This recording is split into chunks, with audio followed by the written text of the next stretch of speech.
since you have more caffeine than you should, Pedro Vicente from Mindera.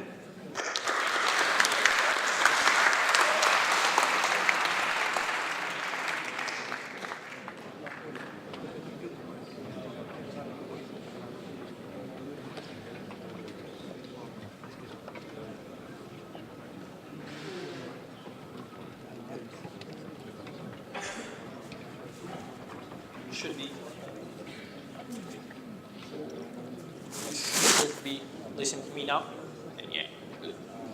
So, I'm an Android developer.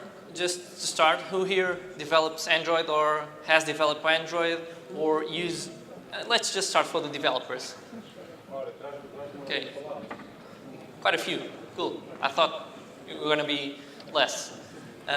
So, don't make Android bad again. Let's start by who I am, then let's go there. So, I'm this beautiful guy. I don't know why you're laughing, okay. You already know my name. I've been working on mobile since 2009, the end of 2008, so it was when Android was launched, more or less. I've also joined GGG Porto and kind of founded it here. And as Eduardo said, I work in Mindera, that kind of median self-organizing company, you should know. And there I've been developing some apps for Net-a-Porter and for a couple more customers, TUI and that. So, first of all, let me just tell you, and I'm looking at you, so yeah, I can confirm it. I'm the most beautiful person in the room, okay? So let's start with that. You laughed, but it's true. And if you want to work with me, we're hiring, okay? If you want to work with beautiful people. So let's start from there. So this would be great if it worked. Okay. So what's the timeline on Android? As I said, Android was launched in 2008. It was a really crappy system at the time. The UI was not that good. If you compared it with iOS, it was really crappy. They were developing a BlackBerry's kind of OS. Then iOS was launched, and they kind of reinvented everything. So we started doing apps in 2008, and the apps there were kind of AsyncTask based. Who here knows what an AsyncTask is? Okay. Who here has used an AsyncTask? Okay, quite a few. So we're all crappy developers. Okay. This is cool for demos. This is cool for samples. This is really, really crappy for real code. But everybody was using it at that time. It was like a callback hell. The code was really bad, and if you're trying to maintain a big app for a lot of time, it was bad. I think you all agree with that.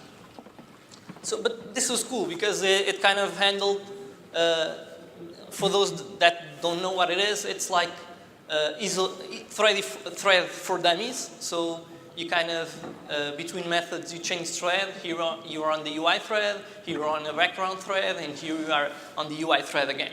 So it's kind of, you don't know what you're doing, but you kind of do it, okay? So almost every app at the time was an activity, later a fragment, that had callbacks to some kind of API layer or data layer that provided data, and the activities were giant pieces of code, right? And they were very hard to maintain. They had a lot of code, and it was very difficult to reuse them. Even when fragments arrived, it kept being the same. So this is kind of the thing that people were doing. Call the APIs, handle error, kind of do everything on the activity. So for those that do not develop Android, the activity is like, you can call it the controller, you can call it whatever you want, but it's what controls the UI, and you should not be doing a lot of work there. You don't need to develop Android, you just need to have a little bit of thinking to know that you shouldn't, on a single class, do presentation, do views, do the entire code. So times keep on moving, and I think this is common sense now. At the time, it wasn't. And this was kind of why I lost my hair. Too freaking many apps doing this. Even today, I still see apps doing this. I don't know. It's like how to get walled 101. Like, who the hell still thinks this is a good idea? So, don't go there. Okay? So this is my request for everyone in the room. If you see an async task, shoot the guy. Whoever does that. So kill it with fire, do whatever you like. So, Diana Hackborn, one of the developers on the Android OS, did this post on Google+. So we don't care about what you use, if it's MVC or whatever. What most developers thought was like, okay, they don't care. So who needs an architecture? They don't care. Like the OS team doesn't care. So we don't care either. Until we started to, and let's get a little bit technical now, we started to see MVP surging as the main approach in terms of architecture. Okay, so you all know it. It's used on every other platform, web or wherever. So you have a presenter, a model, and a view. I don't need to explain all that. And on Android, we've seen that grow. Actually, it should be called VM, but never mind that, because the view talks with the presenter, and the presenter with the model, and all that.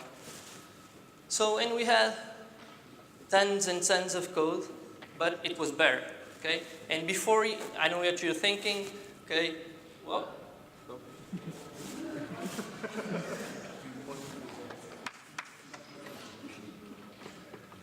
this kind of ruins my punchline, but okay. Don't worry, I'll just show small snippets, although that was the entire code that we would see. So MVP was good. We separated the view, we separated the presenter layers, we separated the model. It was kind of cool. It was very easy to test instead of all code on a single class. The world was better, right? So we're kind of done, right? But we all know that the world isn't perfect. And although you have already seen this, there are quite a few pains that were still to be issued. Okay? How could we solve the pains that you have? So what pains do we still have using MVP? So one of the things on Android, and if you don't need to be a developer, you just need to be a user. So whenever you rotate the phone, for example, the class that controls the screen is destroyed and recreated. So that creates all kinds of strange things for developers. So you need to retain the state, you need to save some objects, you need to do all crazy stuff to maintain the state whenever you rotate. So every app that you see that rotates does some kind of stupid magic. Okay? We have ways to go around it, but that's that. And the state of that rotation is received on the view. The view then needs to pass it to the presenter most of the times. So it's kind of messy still. You still have also a dependency one-on-one from the view to the presenter. So the presenter has a reference. So the world could be better. We can do it, but should we do it? Should we stay in MVP? Okay. So another trend is surging, which is MVVM. Okay, who here is using MVVM on Android? Okay, 2 people. Whoa, a lot. Okay, so why should you use MVVM? There's a lot of developers here, right? So who is using MVP? Okay, I'm not going to ask what the others are using because if they say AsyncTasks, I'll be forced to shoot you. Yeah. So what is cool on MVVM? So instead of having a reference from the view model to the view, as you have on the presenter, you have just data being pushed, and the view needs to handle it. So the view model just says, okay, I have this data. If you want it, receive it, and do whatever you want with it. I'm not going to push it to you. You just have these endpoints here to listen. Okay? And this really changes things. So a bit of code.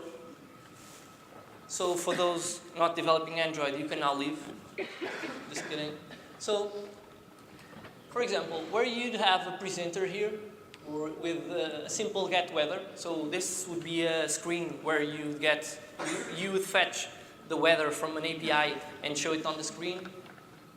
On a presenter, you do this. You just have the method get weather. It would return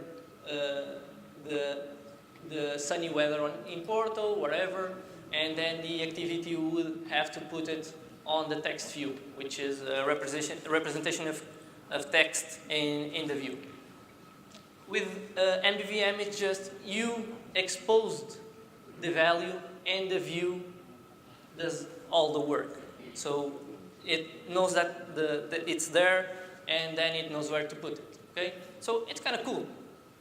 But this doesn't solve everything. Okay? So I'm kind of a crappy guy, cranky guy, sorry. So I tend to be bothered by stupid solutions and things that really take me time to do. So what's the point of all this? So time passed by, right? And if you're still not using most of this, like Kotlin, RxJava, Dagger, data binding, it's kind of strange. But even if you're using all of this, there are still things that could be improved. So with this in mind, Google launched Jetpack. Okay? Who here knows what Jetpack is? Okay? Just your hands, cool. If you knew that, I would go off stage. So Jetpack is kind of a way to solve all these issues. It's kind of a library that they gave us to address all these issues that I talked about. It's divided into behavior, it has a download manager and a lot of stuff. It's divided into foundation, which has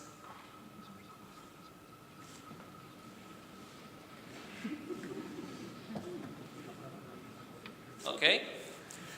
It has Kotlin and app-compat.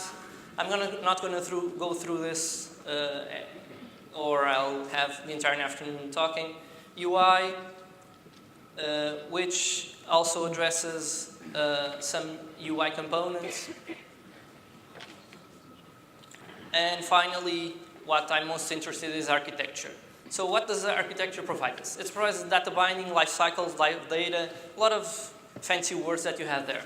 So let's focus on some of those, or else we'll be here all day. So with this 4, let's focus on those 2.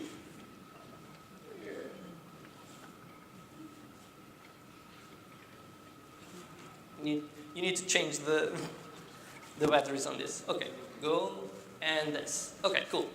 So you have live data in view model. So how you already said that you have MVVM or you have a view model. So what is this? What does this view model offer that is different? So you kind of fly through the code. You have to write lots and lots less code. And less code means less bugs. So what does this mean? So if you have here, it's going to be Kotlin or RxJava. Those who don't know it, that really doesn't matter. Just look at the important parts that I'm going to explain. So imagine here that you have an activity, and you create here a view model. So this is Kotlin creating a view model by lazy. So whenever this is called, the view model gets created. And the view model is this class. When the view model is created, we're going to wait for these values, the weather text view value and the progress value. And we're going to do things. One of them is update the text view, and the other is update the progress visibility. So what does the view model really do? So besides being a class that's derived from the view model, which is an Android library from Jetpack, it really just creates those values there, as you've seen before, but with a different thing, which is a mutable live data.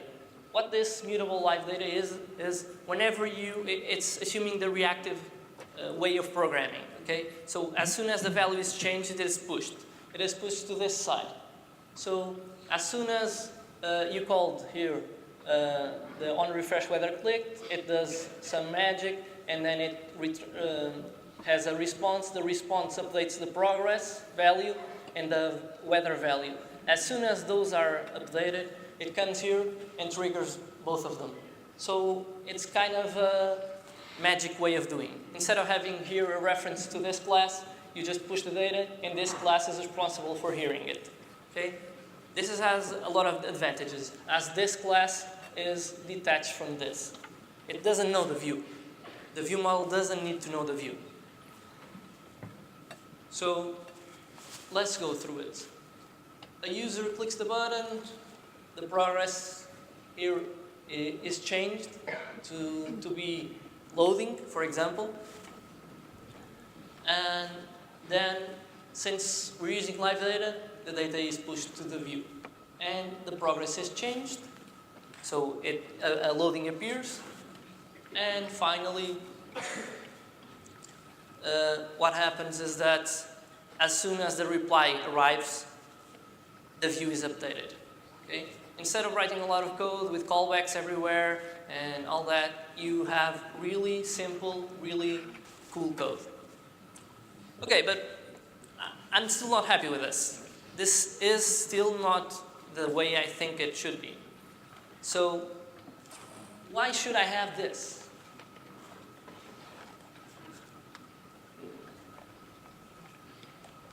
Okay, so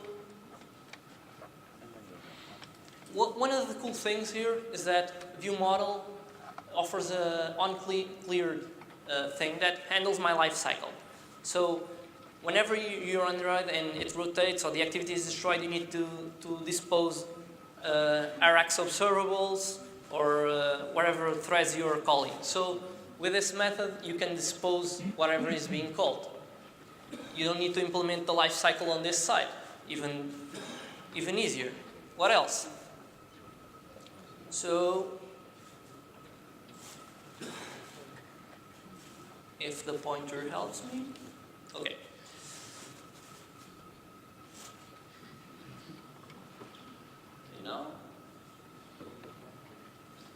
Okay. Also, the magic with this view model is that, as I said, when the activity is rotated, it gets destroyed. And if you had the older MVP way of doing things, you need to recreate another presenter, maintain the state, or put the state again in the same way. Doing this, even though the view gets renewed, the view model is still the same. You don't need to do any magic. The state is kept here. So the view just needs to, as soon as it is recreated, read the values here and set them again. Okay? It's as easy as that. So you don't have to do anything. It's just magically done. So you just remove all the boilerplate code from your view. It's kind of cool. You don't need to handle state. The state is handled by itself. So a lot less bugs and lot cooler apps. What else? Well, I don't really like the way that we were setting the text views and the loading. We'd still have here the code to do that. So how can we make it even better? So instead of saying there the observables and saying what is going to be changed. On Android, we have XML, right, where you define your view. So instead of having the activity saying to the view what should the view present, the view itself can reference the view model and say, I want to hear this value. So the text view says, I want to hear what is the value from the view model, weather text value. And as soon as that value changes, the view is automatically changed. So even less code. You're doing everything automatically. As well as the progress bar. It hears the progress, which is a Boolean, and it changes either to visible or gone as the value changes. Okay? I think that's kind of cool.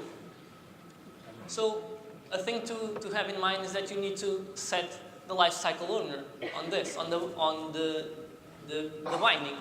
Because with this, it will handle all that magic to retain the view model as it rotates and all that. And there you define the view model.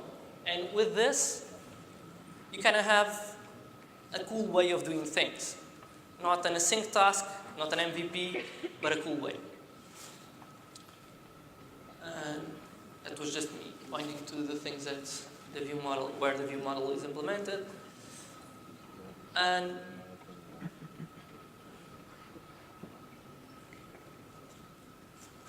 this pointer is really not helping.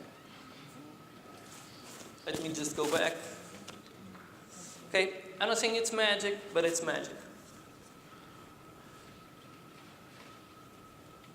So with this in mind, imagine a UI like this, which those who use Android are very familiar with, which is the weather. For example, it's very, very easy to do something like this, because you just point to the view model with the values that you want, and this starts to automatically do stuff. And it can do stuff like this. You can automatically set it to change as the values arrive. No need for code, no need for anything else. So it's just this magic, okay? So what if I don't have a network? Okay? Well, this is a very common problem. So I need to do a background operation, but I need to have network. And I need to persist it. So I want to update something, and I need to know that it's really done. I need to know that when I update that screen, and when I ask that screen to be updated, I need it to be updated, no matter what. So we can fetch another thing that solves us the problem, which is the work manager. The work manager has a cool way of doing things. It does not replace your thread pools, your threads, your every other thing that you do, but it's when you have a task that has to finish and it's deferrable. So you need to set conditions for it to occur, and whenever it is deferrable, it can be used as the work manager. So how do you do this? So instead of doing all crazy stuff and persist, so imagine that you have an app that you want to update the favorites, or you want to update something, even though it goes to background. So you need to persist that on a database to be sure that it's synced. If the app is killed, you need to when the app loads again, check the database and do all those kinds of stuff. So with the work manager, it's very simple. So you create a one-time work request and you define the constraints. So what are the constraints? You define that you need to be connected, you need to have network. And you just get an instance and you enqueue it. So, and you define what happens when it's done, okay? So, it's kind of magic again. And you remove all your code, and when you remove code, you remove bugs, okay? But I'm kind of bullshitting here, right? This is not what it should be used for, because here I'm updating my UI, right? And this should be used on something that should always occur even if the app is on background, which is not the case. But, yeah, it has to finish and all that. Yeah, forgive me. It's just to be a simple example for you to understand. Although the updating the UI is not the best example of this. It's just to maintain the simplicity of the examples. Okay? So,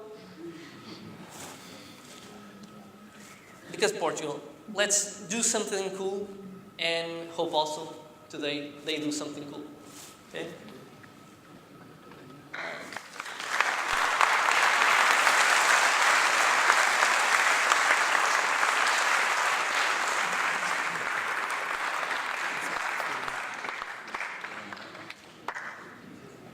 So even with the amazing analogic pointer that you had, tell me, questions? Really? Not even how are you so beautiful? Not even that.